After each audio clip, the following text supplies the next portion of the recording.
আসসালামু আলাইকুম ভিউয়ার্স।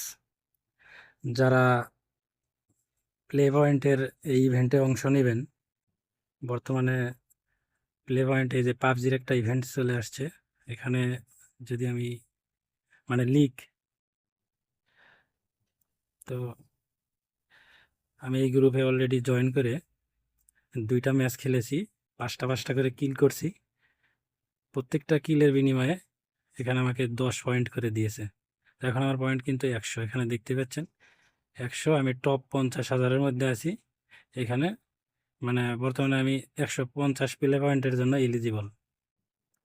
তো এই যে ওপরে দেখতে পাচ্ছেন 100 পয়েন্ট পেয়েছি।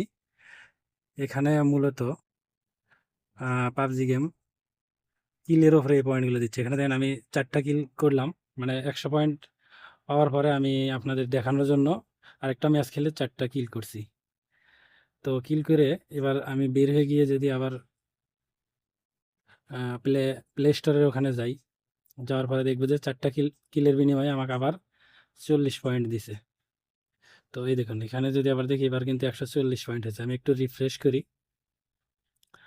রিফ্রেশ হয়ে আবারও নতুন করে আসলে এই দেখুন এখন কিন্তু 140 পয়েন্ট দেখাচ্ছে। এই যে নিচেও দেখাচ্ছে আমি টপ 50,000-এর ভিতরেই আছি। তো আশা করি আপনারাও এভাবে খেলে এই পয়েন্টগুলো বাড়াতে পারবেন। এই পয়েন্টগুলো বাড়ানোর জন্য আপনাকে র্যাঙ্ক মোডে যতগুলো কিল করবেন প্রত্যেকটা কিলের বিনিময়ে 10 পয়েন্ট করে পাবেন।